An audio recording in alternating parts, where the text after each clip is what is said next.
Hi guys, welcome to another beer review. Today we're going over to Wander Beyond for the first time in a while, and we're having a look at another one of their insane beers, which they seem to really thrive at making, it has to be said. So we're having a look at a can of their Hold On, which is an Imperial Milk Stout with mango, raspberry and ginger, clocking in at 12% ABV. Best before is the 14th of March 2020. Fantastic artwork once again, as per usual from Wander Beyond. I've been to the tap room a couple of times now. Really interesting little place. Of course, surrounded by other beery ventures. I mean, you've got one side, you've got Manchester Union, and then of course you've got Alphabet, and there's stone's throw away from Track, Cloudwater.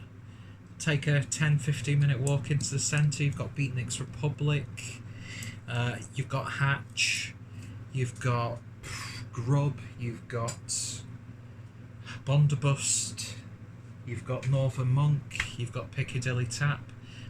It's safe to say you're guaranteed a good pint or third or two-thirds or half when you go to Manchester, and there's a reason why I go there pretty much once or twice every month.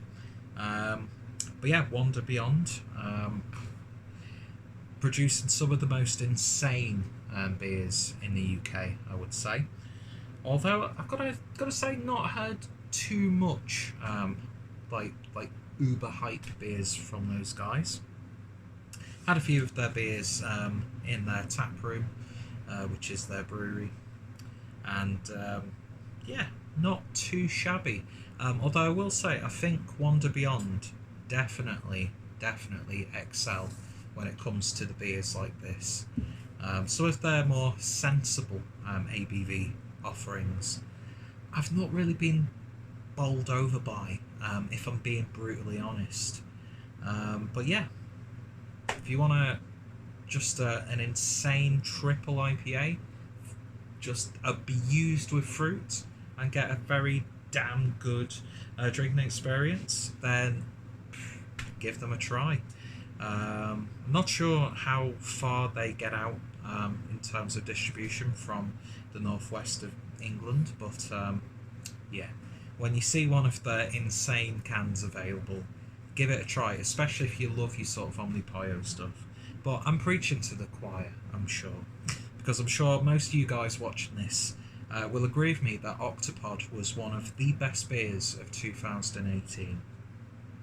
Anyway, so I've got brand appropriate badges, and I did have a few stickers, but more importantly, I've got a Wander Beyond glass, and I think Wander Beyond, I've got it nailed down when it comes to glassware, in terms of, I mean, it's designed beautifully, as you can see. Let's see if you can get a better look at that. But also, when you go to the tap room, you pay £4 for the glass, and then you can just get refills and that sort of stuff. So if you want to take it home with you, yeah, £4 well spent. You're still supporting the brewery. So yeah, I think it's the second glass that I've got now. The first one is actually my glass for work, because I let my craft beer pretentiousness bleed into the workplace. But yeah, lovely looking glass, lovely looking can. Although I've got to say, there's something causing a tiny bit of concern with this, as you can see at the top here. Now, when I bought this from Northern Beer Temple about a month or so ago, that was not appearing at all.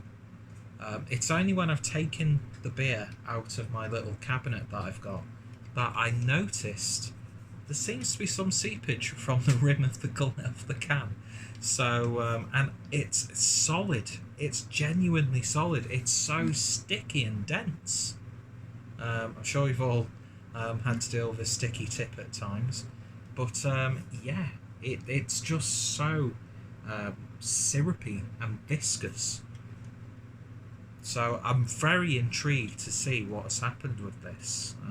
I'm not, like I said, there's no way I would have bought it like this, so it was looking pretty much clean. And of course, to pair with an imperial milk stout with loads of different fruits, of course I've got some golden rice with Frank's hot sauce to eat as well. But anyway, let's get this beer opened and see what we get. Oh, well, no eruptions, which is always a good sign. And the can wasn't bulging or anything like that. So let's see what we get with this. Oh, that's pouring nice. Yeah, lovely looking stuff there. And you can smell it from here already. Well, look at that. Look how dark that head is. And the beer itself is, call me a charlatan, but I would say that's not purposely a Manchester reference, by the way. But yeah, that to me is pretty much jet black. It almost has a sort of subtle purple hue to it as well. That's probably just the lighting in this room. But yeah, look at that dark mocha looking head. So let's see what we get on the nose.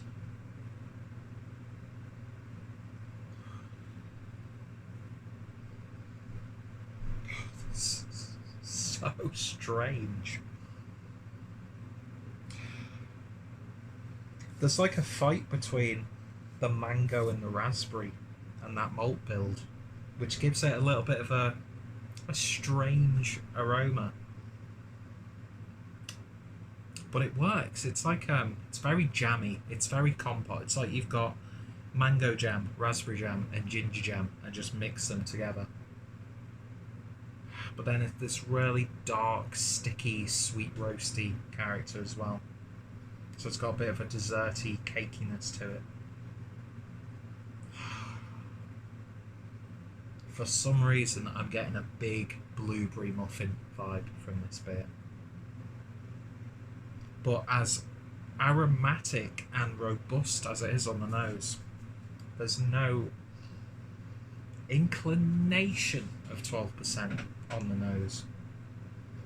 It's absolutely ridiculous. It really, really is. It's literally like you've got flavoured syrups and just put them in a glass. Lovely stuff.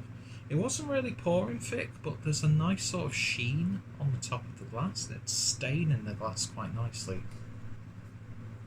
Yeah, really intriguing. Not what I was expecting on the nose at all. But then again, they're very unique flavours to mix together in an imperial milk stout. And yeah, there's a little bit of vanilla there from the lactose, I would say. But yeah, very dark, dense, cakey and sweet. Let's give it a taste. Cheers, guys.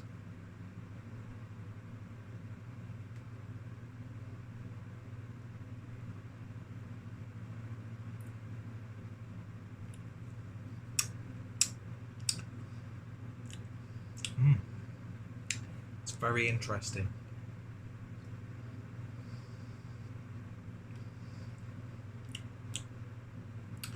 Getting the mango in there, like a vibrant tropical fruity character.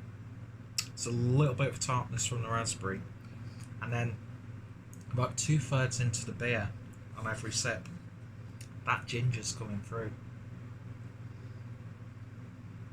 It's not like stem ginger, it's more of like granulated ginger, I would say.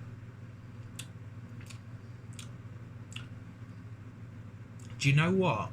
It's not as outlandish as you were thinking it was, so you're either going to be a little bit disappointed or you're going to be, thank God, because in terms of an imperial stout,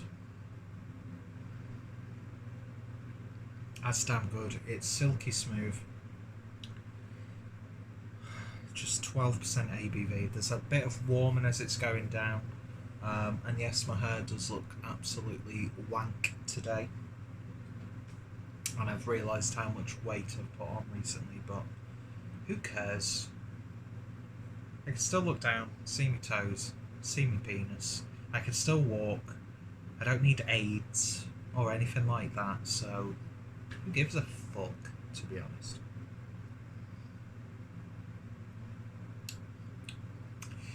It kind of reminds me of when you get like a dark berry cordial. and you just drink it instead of diluting it with water. That's what it's reminded of. Obviously, without that synthetic harshness you get from the likes of, the Robinsons and stuff like that. The ginger is definitely leaving its sort of like trace on the back end. Because I don't know if you get this with like ginger and cinnamon and stuff like that, but it sort of gives you a weird sensation on your tongue. And that's what it's doing to me on the back end. I mean, you are getting the ginger in there, but it's not imposing itself too much. It did on that initial taste, but subsequent mouthfuls, it's more leaving an effect, a lasting effect on the tongue. Not too sickly sweet. There's a lovely roasty, malty character. I think the use of lactose not only gives it body, but it sort of smoothens everything out, because when you see Imperial Milk Stout with mango, raspberry and ginger, that is a recipe for indulgence, or it can be a recipe for disaster. For me personally, it's nice, but I'm not going to be, opening the window and breaking out into song like on 101 Dalmatians or the Aristocrats. Do you know what I mean? Aristocats, not aristocrats. Part of me is thinking, I wish there was a little bit more bombastic.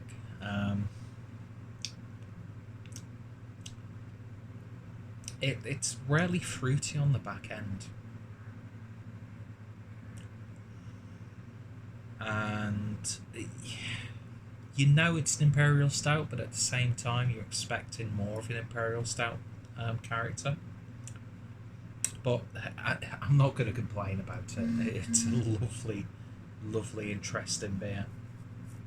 But I know for a fact that Wander Beyond can be much more outrageous and make it work than this. So if you're wanting to get yourself into the higher ABV sort of beers, and you don't really want to pay the prices of Omnipollo, although I'd say Omnipollo again a little bit more affordable and more easy to get hold of, especially the bigger beers, and you want something homegrown that can compete with that, then definitely give Wander Beyond a go, especially if you see a beer that's over 10% ABV. Then just give it a go, because you're going to get a really intriguing beer experience.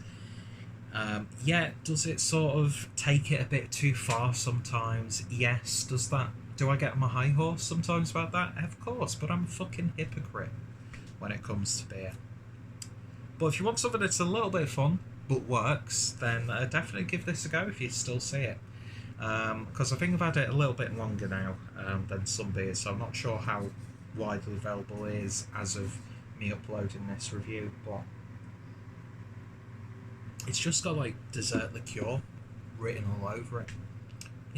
You want to pour it over your ice cream, do you know what I mean? Or like put it in a bit of like a dough mix. Because I think this, although there's no blueberries in there, and there's a difference between raspberries and blueberries in terms of flavour, all I can think of, and it's giving me slight chubs down below, is it's a chocolate blueberry muffin in a glass without being a chocolate blueberry Imperial Stout.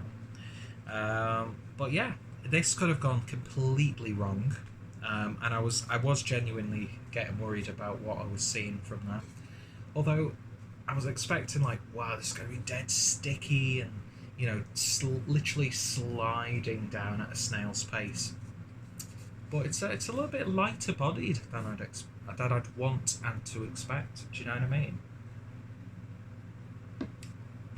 But yeah, it's interesting. It's definitely interesting. you're either going to really love it, or you're probably going to be, there are three things that you're going to do with this, which is like with everything, so makes my point so fucking redundant. You're going to absolutely love and adore this, you're going to absolutely really hate it, or you're going to be eh. And that's what I'm kind of feeling with this one. For the price I paid, yeah, I know I could have got two, beers similar to this, or two Imperial Stouts from other breweries for the same price. But I like getting beers like this from Wonder Beyond because they're just something a little bit different. They're a little bit of fun. We take this whole thing way too seriously. It's so overly politicised. The stuff like, and I'm probably going to catch flack for this, but there's so much more focus on identity politics in beer than there is the actual beer. And I'd like to think in 2019, for the most part, we're a very open and inclusive sort of industry. I mean, of course, you do get the shits out there. And I'd say for the most part, it's the consumer base who are problematic with this. But we do get bogged down way too much, and there's like way too much emphasis on like purity when it comes to beer. Although if you gave me a lager, I'm gonna be, if you don't brew a lager my way, I'm gonna give you shit for it. That's just the way I am, because I'm an Augustiner kind of guy. I don't like it when, oh, we've put loads of Citra in this lager. It's like, save it, put it in a pale ale or an IPA. Do you know what I mean? So, hypocrites. Absolute fucking hypocrite, but it's just a bit of fun, and I think we're kind of lacking that now. It's always about oh another buyout, or in the supermarkets, and it's like, yeah, but if you go to the bottle shop, you can get insane, stupid beers like this, and it works. Although I've had much more exciting offerings like this from Wonder Beyond, and I'll still continue to buy beers like this from Wonder Beyond. Don't really get the lower ABV stuff because it just doesn't really excite me, but I think they really shine when it comes to this. And yeah, in terms of a rating, it's going to seem a little bit harsh, but I'm going to give this one a 7.5 out of 10. I was just expecting a little bit more. I was expected to be wowed a little bit more, but I do take into consideration that this beer doesn't annoy me. Do you know what I mean? But anyway, yeah, so if you tried this, then let me know your thoughts, opinions down below. Are you a fan of the brewery? Do you find them a bit gimmicky? Blah, blah, blah, blah, blah. Everyone's opinion is valuable at the end of the day. And yeah, I've got a few beers from Wonder Beyond, so I'll put their playlist down below. And of course, check out Wonder Beyond. And yeah, also check out Northern Beer Temple, from which I purchased this interesting little beer. So if you excuse me, I've got some Golden Rice, I've got some Game Chasers to catch up on YouTube. Doing pretty much a marathon of Game Chasers videos, and I'm addicted to them. And then I'll probably play a little bit of Banjo-Kazooie Nuts and Bolts, because I think that game's way too overlooked, even though it pales in comparison to Banjo-Kazooie and Banjo-Tooie, but we're not here to debate that. Even though I did go on a little bit of a rant about identity politics in beer. Anyway, so I'd love to hear your thoughts, opinions on that. Not really. Well, I'll do another video on that one. But yeah, Wonder Beyond. Keep making these sorts of beers, because they can't always hit target. Do you know what I mean? They won't. Beers like this won't always, be a 10 out of 10, 9 out of 10. Sometimes, and I'm sure Wonder Beyond are fully aware of this due to the nature of these styles of beers, sometimes it's just not going to work. Do you know what I mean? But yeah, very interesting stuff. And if you like the likes of Omnipio, then I think Wonder Beyond are a really good UK-based alternative. So check them out, definitely. And also check out the lower ABV beers, even though I'm not that big of a fan. Anyway, waffled on for way too long. Thank you guys for watching, and I shall hopefully see you all later. Cheers.